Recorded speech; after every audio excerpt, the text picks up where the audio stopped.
वासुदेव सर्वमिति सह महात्मा सदुर्लभ। तो वासुदेव तो सर्वत्र है ही है, लेकिन आज हम श्रीमद् भगवद गीता के अध्याय 1 के 21वें श्लोक, जिसमें अर्जुन ने पहला श्लोक कहा है, उसका निरूपण करने वाले हैं, उसका वर्णन जो है वो करने वाले हैं। हम सबके जीवन के साथ ये संलग्न रहने वाला है, तो ये एपिसोड पूरा जरूर से देखिएगा और ये वीडियो को शेयर भी कीजिएगा श्रीमद् भगवद गीता का प्रचार प्रसार करने के लिए। नमस्कार परिजनों, मैं हूं पार्थ जोशी और आप देख रहे हैं सत्य का सब्सक्रिप्शन में आपका स्वागत है दोस्तों।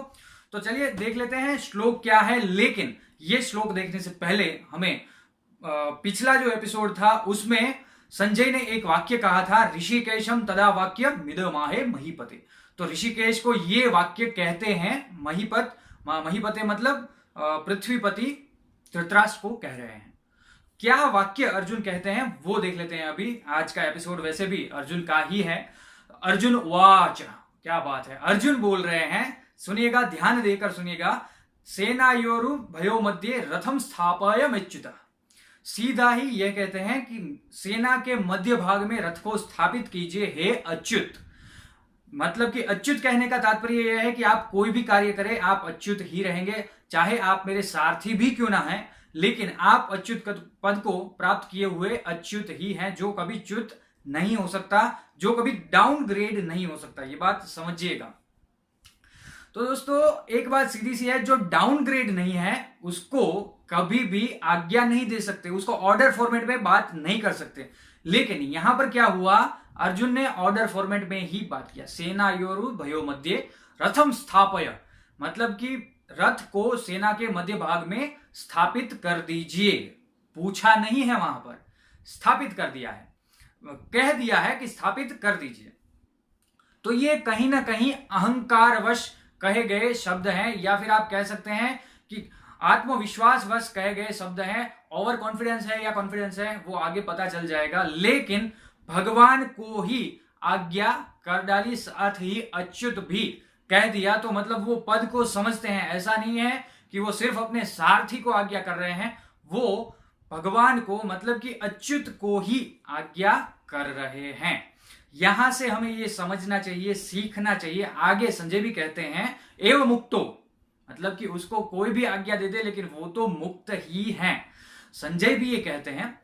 लेकिन अर्जुन की स्थिति अभी शायद ये समझने की नहीं थी, या फिर हम लोगों को सारा कुछ समझाने के लिए अर्जुन और श्री कृष्ण वासुदेव ने ये सारी माया जो है वो रची थी, माया से उबरने के लिए।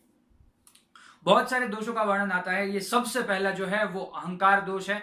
इसके बाद आगे जाएंगे तो कायरता का दोष आएगा, उसके बाद मोह का दोष आएगा, उसके बाद धर्म अधर्म का दोष आएगा, कौन सा पक्ष ले, क्या करे क्या ना करे, उसका दोष आएगा। उसके बाद सब जब मिट जाता है तब अर्जुन कहते हैं नष्टो मोह स्मृति लब्ध्वा त्वत्प्रसादान् मयाच्युत स्थितोस्मि गत संशय करिष्ये वचनम तव। तो सारे संशय जो है वो नष्ट हो गए हैं, अब मैं आपके वचन को पालन करूंगा। ये वैसे पहले ही कह देना चाहिए था, लेकिन वो बाद में कहा, क्योंकि पूरे ज्ञान की चर्चा होने के बाद, पूरा ज्ञान प्राप्त करने के बाद, आत्मज्ञान होने के बाद भगवान को कह दिया मैं आपके वचन का पालन करूंगा। तो ये गलती हम भी करते हैं। काफी बार हम सोचते हैं भगवान को ये नहीं करना चाहिए था, ये गलत किया, ऐसा नहीं होना चाहिए था, ऐसे रचना नहीं करनी चाहिए थी, इसके साथ ऐसा नहीं करना चाहिए था, उसको नहीं मारना चाहिए था, अभी तो ये युवान था, ये सब करके हम हमारी आज्ञा जो है वो भगवान को दे देते हैं और हमारे मनमाने भगवान को हम बना लेते हैं। मतलब कि भगवान ऐसा कार्य करे जो हमें पसंद हो। यही आज्ञा जो है वो अर्जुन ने दे दी कि मुझे पसंद है कि आप सेना के मध्य भाग में मेरा रथ जो है उसको ले जाइए। आज्ञा देने से क्या हुआ, भगवान तो ले गए, लेकिन वो कहीं ना कहीं सीमित हो गया। मेरे पिताजी हमेशा कहा करते थे कि भगवान से कभी भी कुछ भी मांगना नहीं चाहिए। क्यों? क्योंकि मांगने से हम सीमित अवस्था में आ जाते हैं। मान लीजिए कुछ मांग लिया, मैंने कुछ मांग लिया, मुझे बहुत बड़ा घर चाहिए, बंगला चाहिए, ये चाहिए, वो चाहिए, तो हम सीमित हो गए। हमें बंगला मिलेगा, बाद में बात खत्म, फुल स्टॉप आ जाएगा वहां पर। लेकिन अगर हम भगवान को कह देते हैं कि मैं आपके शरण में हूं, आपको जो ठीक लगे वो मुझे दीजिए, तो जितनी हमारी जीवन की जरूरत होगी वो जरूरत 100% कंप्लीट हो जाएगी और उसके ऊपर से भी हमें बहुत सारा कुछ मिलेगा। वो क्या मिलेगा? वो शांति मिलेगी, वो समता मिलेगी, वो सुख दुखे समय कृत्वा वाला भाव भी मिलेगा। ये सारी चीजें भगवान हमें दे सकते हैं, जो कि पैसों से काफी ही ऊपर है।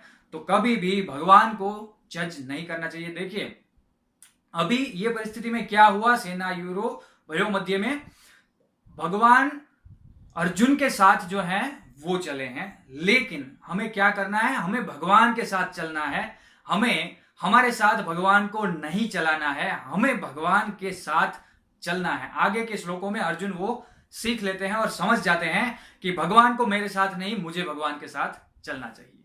उसके बाद अर्जुन क्या कहते हैं, ये भी काफी सुनने लायक श्लोक है। यावदेता निरीक्षेहम युद्ध कामान अवस्थितान कर्मया सह योद्धाव्य अस्मिन् रण समुद्यमे।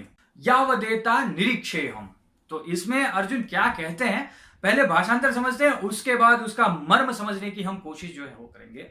जब तक मैं सामने वाले योद्धाओं को देख लेता हूं कि युद्ध की कामना रखने वाले कौन कौन हैं और मुझे किन किन योद्धाओं से युद्ध करना है, लेकिन यहां पर भी अहंकार का भाव आता है। भगवान के सामने वो स्पष्ट नहीं करते, लेकिन ऋषिकेश जो अंतर्यामी है वो सब समझ जाते हैं। तो आगे के श्लोकों में वो भी आएगा। समझने के बाद ऋषिकेश ने क्या किया, यहां पर कहते हैं सामने वाले कौन कौन योद्धा हैं, युद्ध की कामना करने वाले। युद्ध की कामना करने वाले का तात्पर्य यहां पर यह है कि हमने तो संधि का प्रस्ताव रखा था, लेकिन वो लोग ही युद्ध करना चाहते हैं, तो मैं देख लेता हूं कि वो कौन है।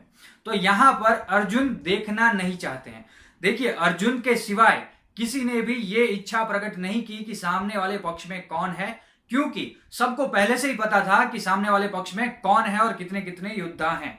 लेकिन यहां पर अर्जुन जो है वो कुछ और ही दृष्टिकोण से ये श्लोक कह रहे हैं। इसमें अर्जुन का अहंकार भी है और आत्मविश्वास भी है।